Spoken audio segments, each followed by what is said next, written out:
Neste documentário usamos Oriente para nos referirmos a Coreia, Japão e China e Ocidente para nos referirmos a Estados Unidos, Canadá e Reino Unido.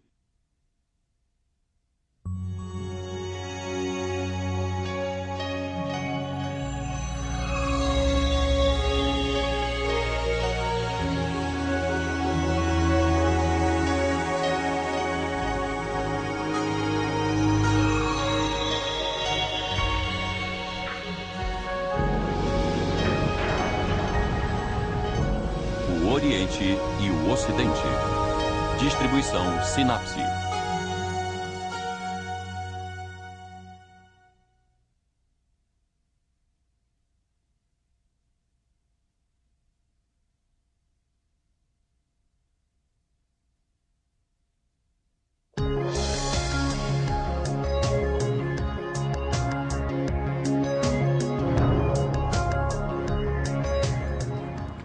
O que está mais embaixo? O de baixo. O menor deles. O que está embaixo? O que está mais perto de mim.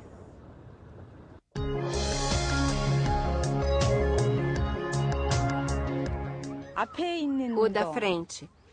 O grandão. O grande. O que está embaixo. O que está mais em cima, o menor.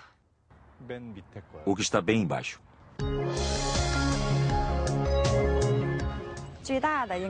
O maior deles. O maior deles. O que está mais embaixo? Esse grande é que está na frente.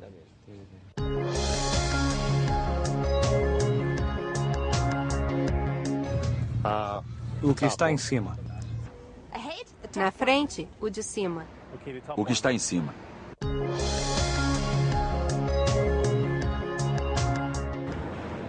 O que está em cima. O de cima.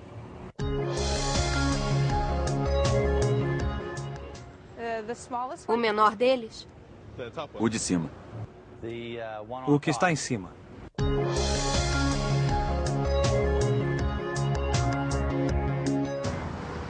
O de cima.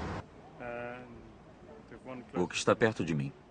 O que está na parte de baixo. É o que está na parte de cima.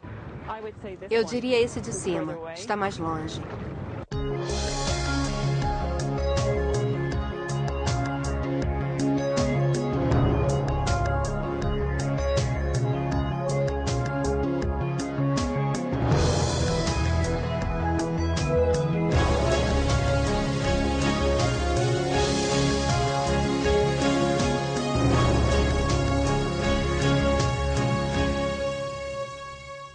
A Última Ceia de Leonardo da Vinci é a mais famosa pintura na história ocidental. É famosa não apenas pelo seu mérito artístico, mas também por apresentar uma perspectiva interessante dos objetos nela desenhados. Esse tipo de perspectiva é característico de muitos estilos de pintura ocidental. Na cultura ocidental, ver as coisas é extremamente importante. O filósofo René Descartes acreditava que a visão humana era uma bênção de Deus.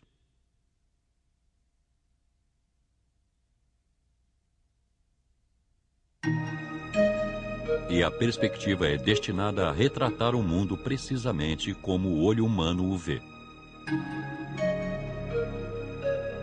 Esse método de pintura interpreta o mundo tridimensional no espaço bidimensional usando um instrumento como, por exemplo, a armação de uma janela. Com esse tipo de perspectiva, o espaço pode ser incorporado a um sistema coordenado. Ao fazer isso, o espaço vira um espaço objetivo. Quando observamos algo usando perspectiva, o observador é o centro e todo o resto é um objeto.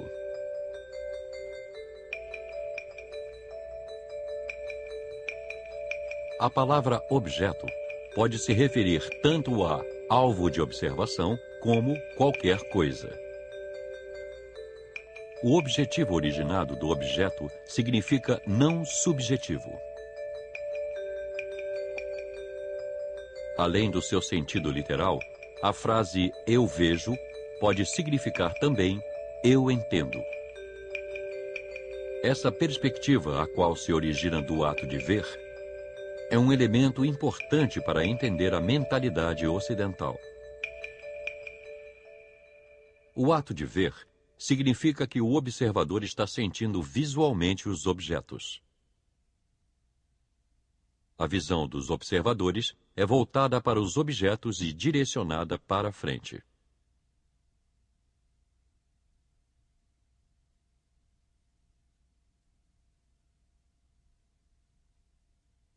É por isso que na pergunta feita anteriormente, qual deles está na frente, o objeto mais distante do observador é o que está mais à frente.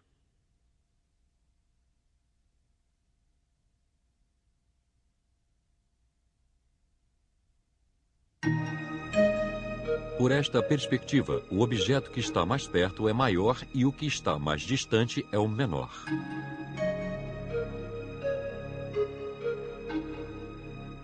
No pensamento oriental tradicional, esse conceito funciona de maneira oposta.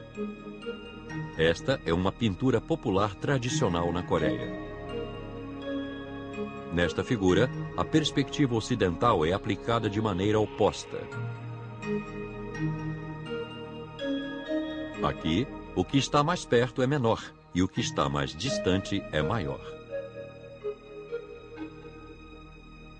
Esse método de pintura chamado retroperspectiva é comum em pinturas asiáticas. Qual é a razão para esse método ter se desenvolvido no Oriente? O conceito da rede de Indra é introduzido no livro Avatanska Sutra, uma importante escritura budista. A rede de Indra se refere à grande rede que cobre o espaço. Esse termo é uma metáfora que sugere que tudo no espaço é parte dessa rede. Bolhas transparentes estão em cada nó da rede de Indra. Essas bolhas representam cada objeto no espaço. E cada uma delas reflete a imagem das outras bolhas que a cercam. A maneira que as bolhas refletem as imagens dos objetos equivale à palavra chinesa jian. Jian significa ser visto ou aparecer.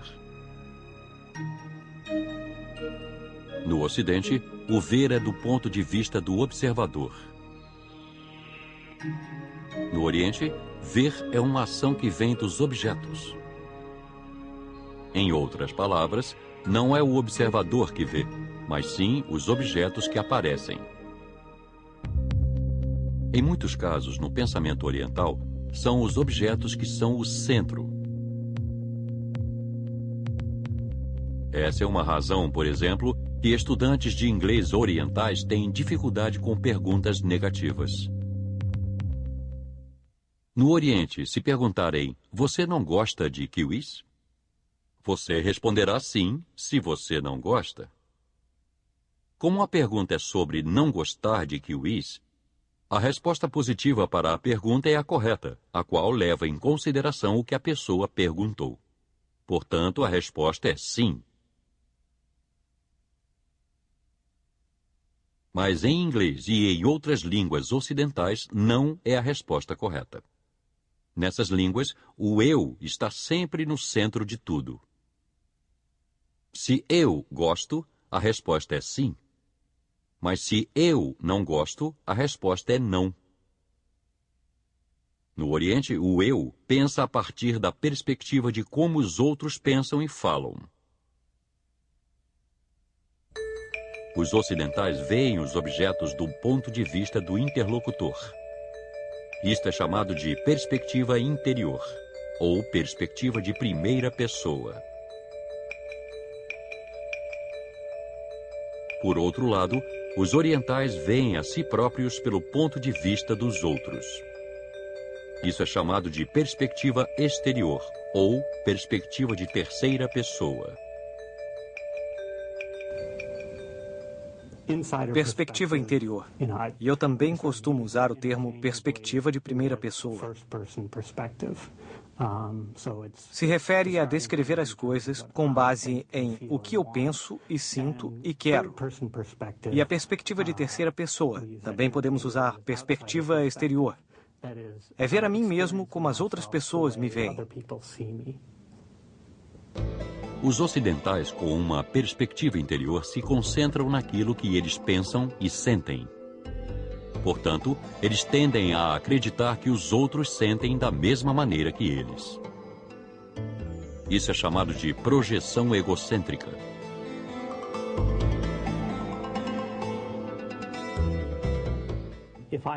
Se eu achava que essa pessoa era muito legal, é claro que você também achava que essa pessoa era muito legal. Se eu achava que essa pessoa era grosseira e insolente, então é claro que você achava que essa pessoa era grosseira e insolente. Os orientais, com uma perspectiva exterior, se concentram no que os outros pensam e sentem. Eles tentam imaginar o que os outros pensam e sentem. Isso é conhecido como projeção relacional.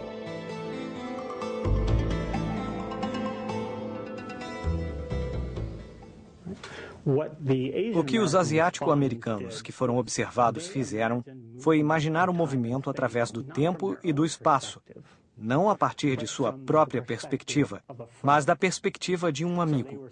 Então eles estavam incorporando o movimento de seu amigo conforme imaginavam algumas histórias. Então eles sentiam o tempo e o espaço a partir da perspectiva de seu amigo.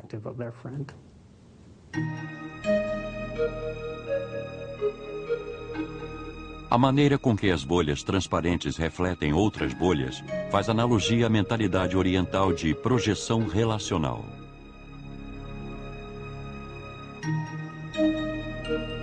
Do ponto de vista oposto, o que é visto é oposto à nossa perspectiva. Logo, as pinturas são retratadas de uma maneira diferente da perspectiva do observador. Pinturas coreanas populares fornecem exemplos dessa perspectiva exterior. A figura é pintada não a partir do ponto de vista do pintor, mas do ponto de vista do objeto.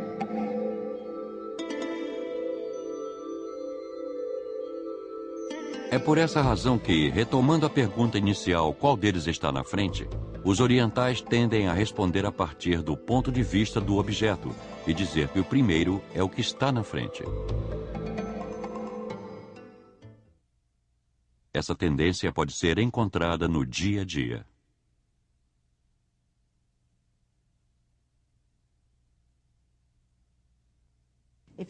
Se vamos à casa de alguém aqui na América, é bem comum quando uma visita chega que você diga: "Olá, bem-vindo, que bom ver você. O que gostaria de beber? Uma água com gás ou sem gás? Gostaria de um refrigerante ou refrigerante diet? Talvez uma xícara de café ou de chá?" São muitas opções sobre o que você gostaria.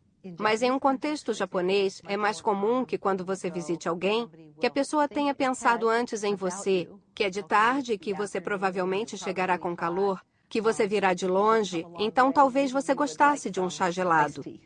Eles preparam algo para lhe oferecer com a ideia de que isso mostrará a sua ligação com a pessoa e sua interdependência, que ele esteve pensando sobre a outra pessoa e sua situação, e ele quer tentar fazer o melhor que pode.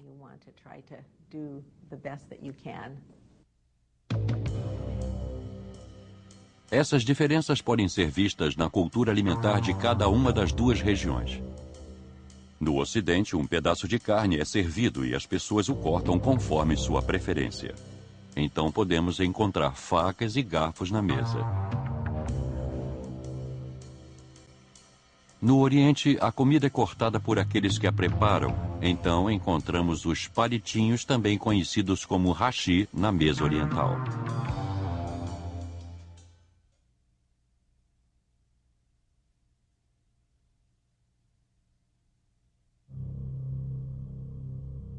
Na cultura ocidental, o eu está quase sempre no centro de tudo.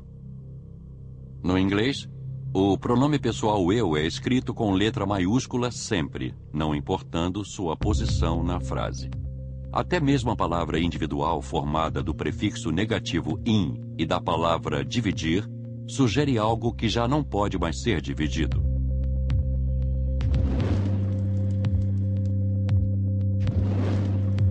Individuais são sinônimos de átomos, os quais são vistos como indivisíveis e impossíveis de quebrar em partes menores. Na cultura ocidental, os indivíduos são frequentemente tratados como átomos, que são as unidades básicas de todas as coisas.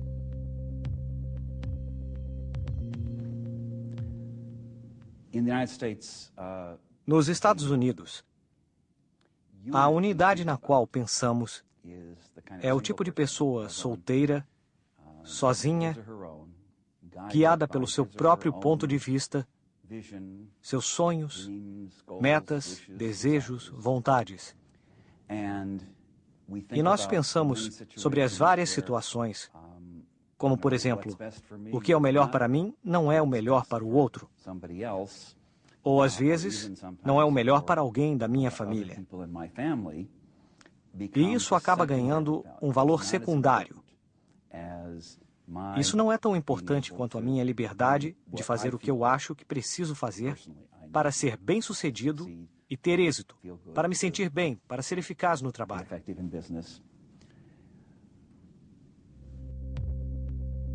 Na cultura americana, a individualidade é um valor supremo. Estados Unidos, Austrália e Inglaterra são países com culturas muito individualistas. A maioria das pessoas nesses países pensa que a felicidade é a coisa mais importante. Na China e na Coreia, a maioria acredita que a felicidade é importante. Eles querem a felicidade, mas não a desejam mais do que qualquer outra coisa. O que acontece então é que a maioria das pessoas nos Estados Unidos não está disposta a fazer sacrifícios. Entre fazer alguma coisa que honre e deixe seu pai orgulhoso, a fazer alguma coisa com que ele próprio se sinta feliz, um americano estaria mais inclinado a escolher a coisa que o deixaria feliz.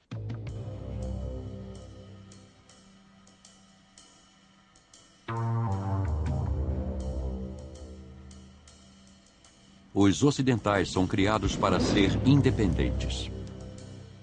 Independente, originalmente significa não depender de alguém. A palavra independente é a combinação do prefixo negativo in e o verbo depender, que significa estar sujeito a.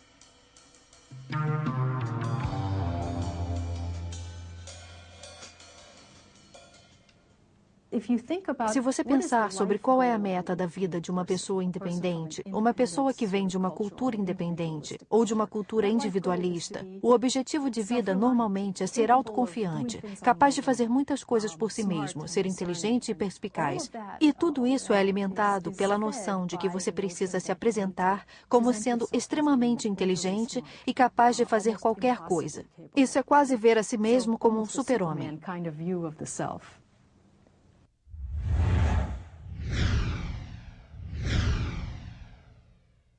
Desenvolver a autoconfiança é uma das coisas mais importantes na educação americana.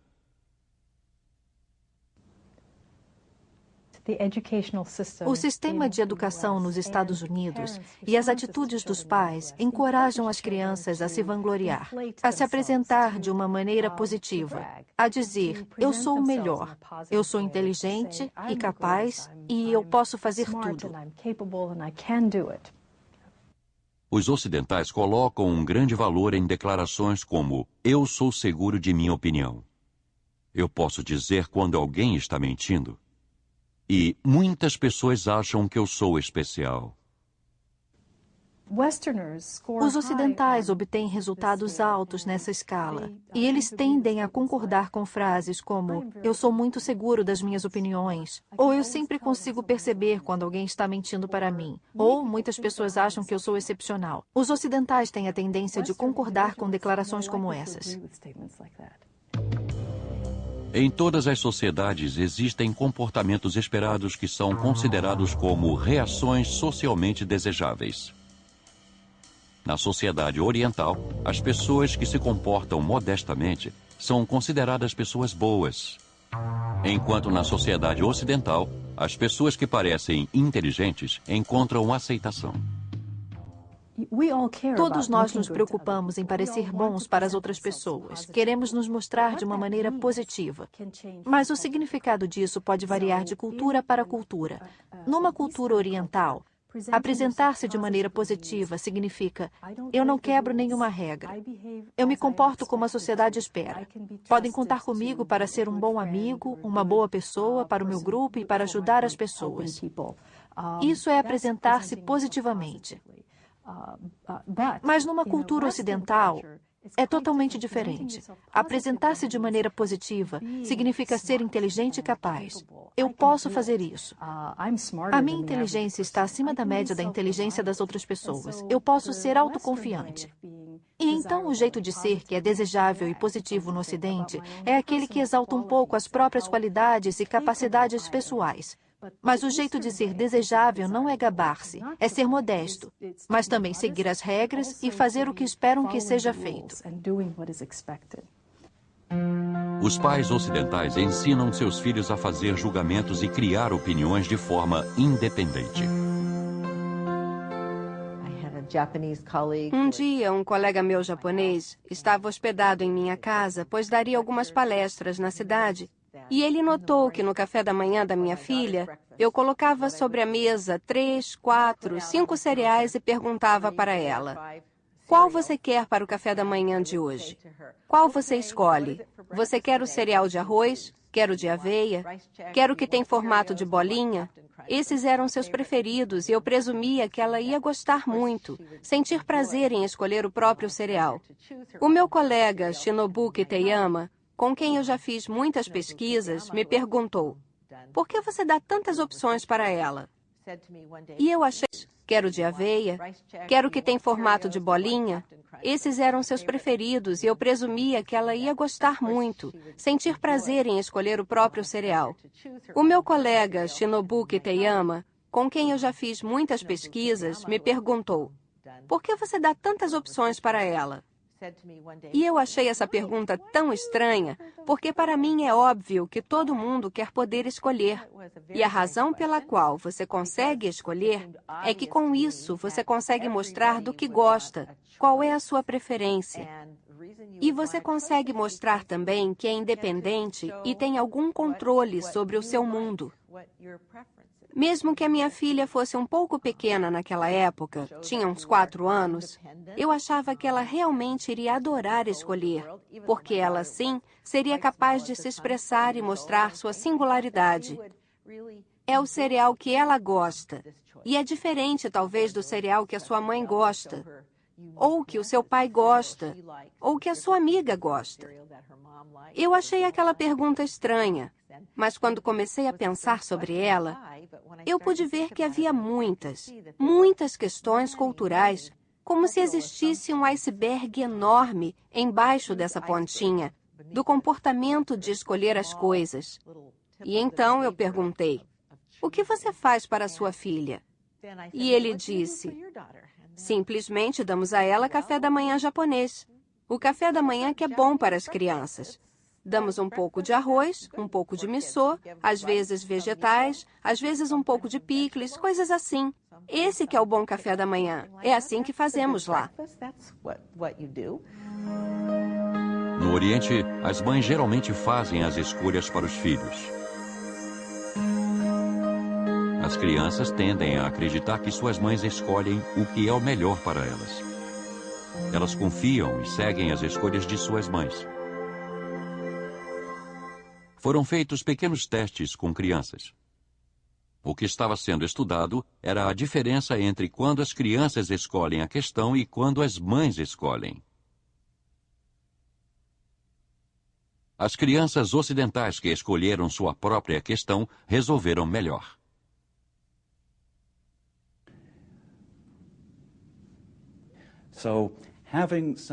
Então, ter alguém que gosta e se importa em fazer uma escolha por você é visto de uma maneira um tanto negativa, como uma fonte de motivação extrínseca de alguém que não é você mesmo, dizendo o que você deve fazer.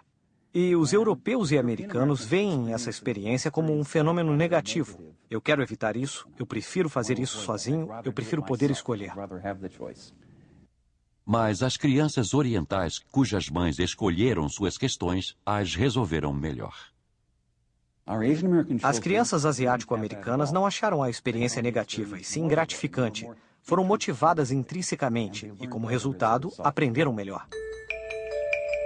O padrão de julgamento dos ocidentais vem de dentro. Quando se autoavaliam, os ocidentais tendem a seguir o seu próprio julgamento, não importando o que os outros digam. Os ocidentais estabelecem padrões para justificar as suas ações, especialmente quando seguem suas emoções. Quando eles se sentem bem em relação a algo, sua ação pode ser justificada. Os orientais, que se encontram mais conectados com a sociedade e com as pessoas que estão à sua volta, tendem a julgar a si mesmos, fazendo o que é esperado que eles façam, baseados nos padrões da pressão social, da responsabilidade familiar e das normas e regras. Eles constantemente se comparam com os outros. Então, como resultado, o nível de felicidade é avaliado de forma bem diferente nos países do Ocidente e nos países do Oriente. Então chegamos à conclusão de que os orientais, de fato, frequentemente acham difícil sentir a felicidade individualmente. Os orientais se autoavaliam dependendo do padrão de comportamento dos outros ou da sociedade. O que os outros pensam deles é mais importante do que a sua própria avaliação. Assim, os orientais são geralmente muito sensíveis ao julgamento dos outros. Esse fenômeno, que é tão eminente na consciência dos orientais, é chamado de o outro generalizado.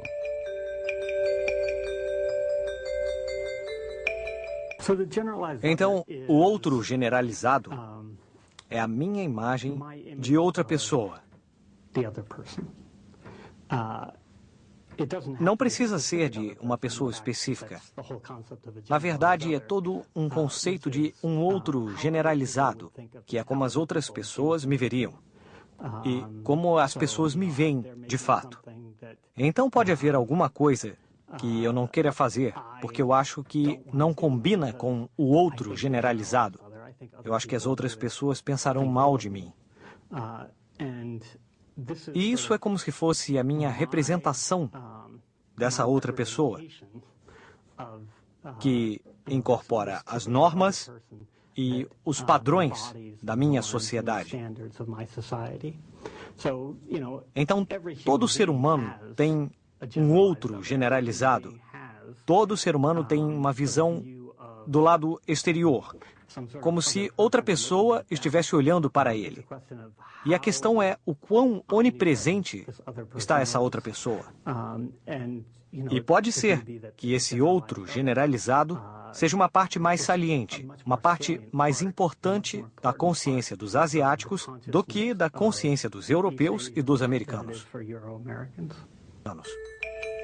O reflexo na mente dos outros da imagem que você tem de si mesmo é o outro generalizado. Essa característica faz uma analogia a quando as bolhas transparentes refletem em si mesmas a imagem de outros objetos. Uma bolha transparente reflete imagens de outros objetos em relação a si mesma. Se você olhar de perto para uma das bolhas da rede de Indra, você poderá ver que esta bolha reflete várias bolhas. No budismo, isso é chamado de Yuchun-da Da-dyun-eu, que significa as partes pertencem ao todo e o todo pertence às partes.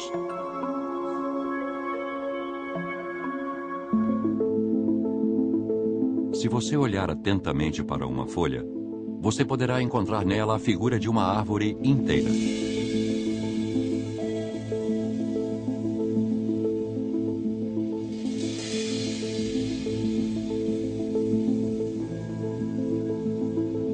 Há muitos exemplos como esse na natureza. Isso é tão amplamente aceito que no Oriente é considerado uma lei da natureza. Acredita-se que todo objeto no universo se move de acordo com essa lei da natureza.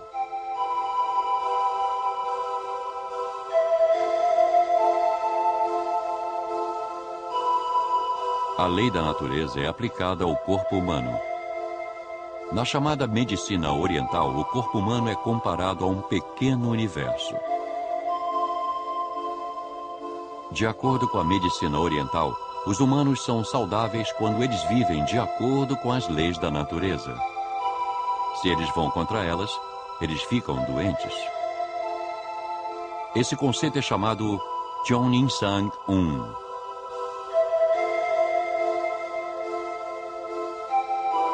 No confucionismo, as pessoas são ensinadas a viver por essa regra. Os ensinamentos de Confúcio se concentram excessivamente em como os humanos podem viver de acordo com a lei da natureza. No Ocidente, porém, a mente humana pode ser frequentemente vista como superior às leis da natureza.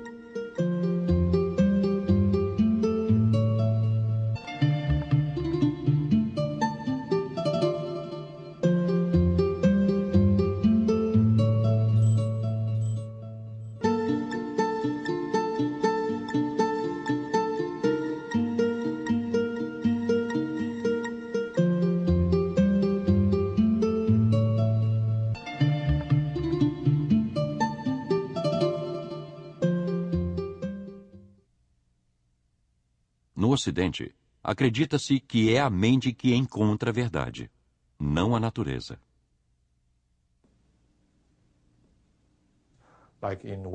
Nas faculdades ocidentais, eles sempre dão ênfase a seminários, dão ênfase a debates, porque isso vem das tradições gregas.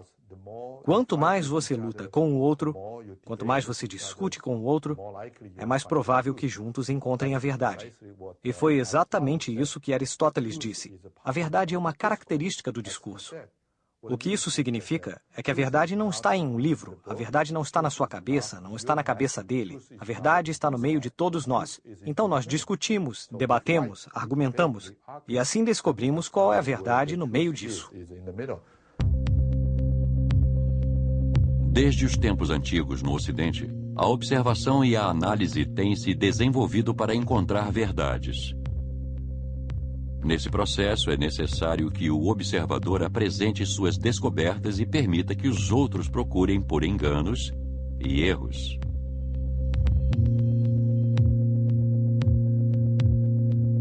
Assim, o processo de trocar ideias e manter uma discussão livre é necessário para que a verdade seja encontrada.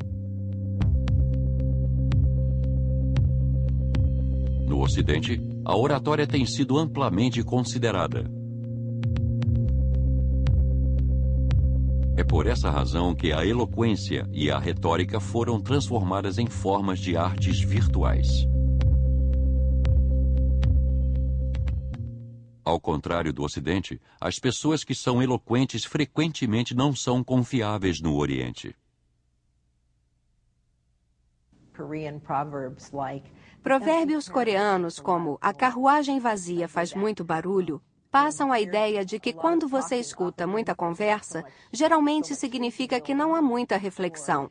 Em um contexto japonês, as pessoas dizem, toda infelicidade vem da boca. Aí temos a ideia de que falar não é sempre visto como uma coisa boa. E frequentemente a pessoa que sabe é a pessoa que fica quieta e que não tem muito a dizer.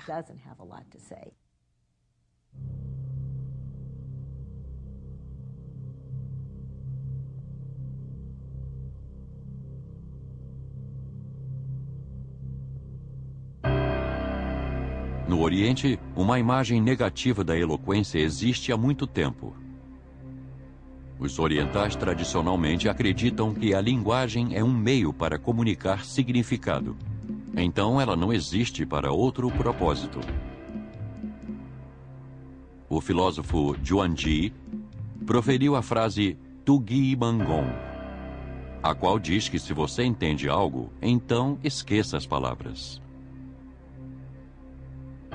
O próprio Confúcio se referiu a Onbu-Chini, que significa que a linguagem não pode conter todos os significados do mundo. Existe um pequeno experimento usado para testar a relação entre a linguagem e o pensamento. Quebra-cabeças simples foram dados aos orientais e aos ocidentais. Primeiro, pedimos que eles descrevessem suas ações. Depois, pedimos que trabalhassem em silêncio.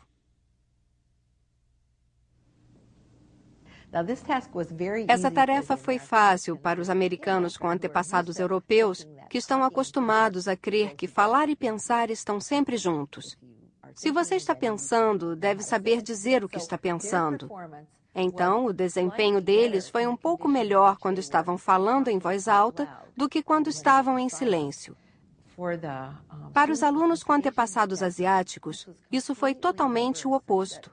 Tanto que o desempenho deles foi muito bom quando estavam em silêncio, quando eles resolveram o quebra-cabeça sem falar. Quando pedimos que eles descrevessem o que estavam fazendo, que falassem, eles diziam: "Deixe-me ver, agora eu preciso encontrar um quadrado que tenha listras e um círculo. Esse deve ser o próximo." Quando era permitido que verbalizassem seus processos mentais, eles não se saíram muito bem. Então, a fala interferia no desempenho. Para os americanos, falar realmente melhorou sua performance de alguma maneira. E isso é um estudo transparente, cuidadosamente controlado, que nos mostra que falar e pensar não estão sempre juntos para as pessoas que estão expostas a essas outras ideias sobre o que é pensar bem. E estas geralmente não incluem a fala. Para os ocidentais, a atividade na mente e na linguagem acontece ao mesmo tempo. Quando veem um cachimbo, surge em suas mentes a palavra cachimbo, e eles a reconhecem. Esse princípio de identidade é um ponto-chave da lógica ocidental. No I Ching, um livro de filosofia oriental, I se refere a mudanças. O assunto principal do livro é mudança e alteração. Enquanto a filosofia ocidental básica é o princípio da identidade, a filosofia básica do Oriente é o princípio da mudança. Kumgangsan, a montanha coreana mais famosa, tem 4 nomes diferentes. É apenas uma montanha, mas ela tem um nome diferente para cada estação do ano. Na primavera, é Kumgangsan. No verão, é Pongnesan. No outono, é Pungaksan. E no inverno, é Kegousan. Uma montanha ter 4 nomes diferentes pode ser confuso para um ocidental que está familiarizado com o princípio de identidade.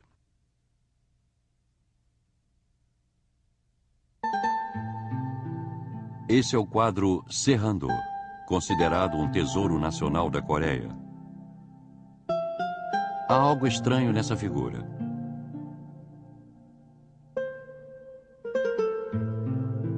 A espessura da porta é retratada de uma maneira oposta. Nas pinturas ocidentais, os pintores pintam os objetos bem na frente deles.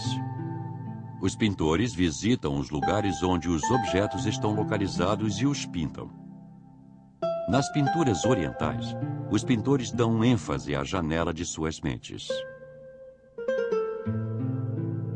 Primeiro, eles fotografam os objetos em sua mente.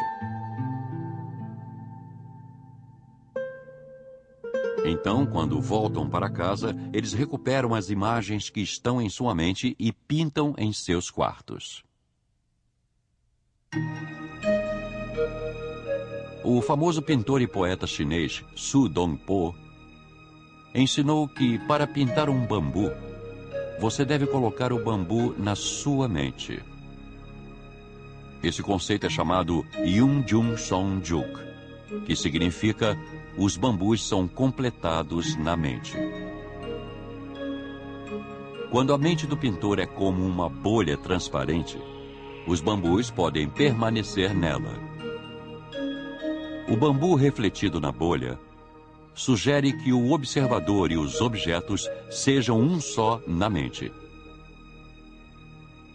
Nessa união, a distinção entre frente e trás, ou direita e esquerda, é insignificante, porque o observador e aquilo que é observado se tornam um só.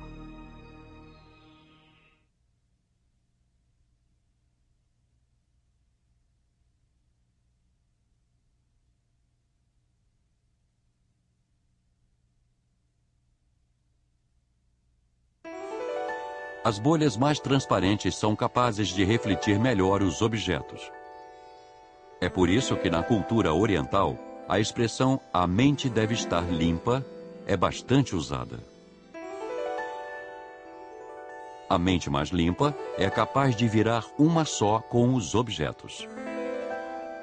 No pensamento oriental, encontramos a verdade não através da discussão, mas através da meditação, que torna a mente da pessoa limpa e calma. Em um contexto americano, se dissermos, deixe sua mente limpa ou calma, calma como a água, muitos sabem que essa ideia é o melhor caminho para a concentração e para um estado meditativo, como ocorre, por exemplo, em qualquer arte marcial ou algo do tipo. Frequentemente, para os americanos, parece que a mente é vazia, e isso é algo que dá muito medo de se pensar. Eles estão o tempo todo conversando, pensando, falando consigo mesmos. É muito difícil para os americanos fazerem o contrário. É difícil deixarem a mente parada. É difícil estar em um estado receptivo, e por isso eles têm dificuldade em realizar esse tipo de tarefa.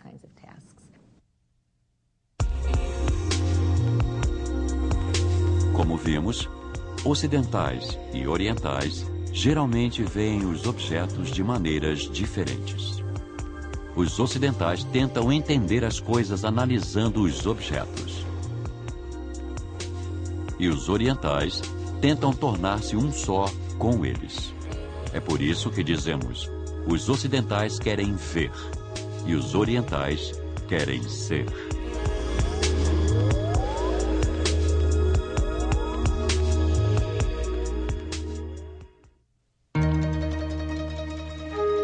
Versão brasileira Alcateia.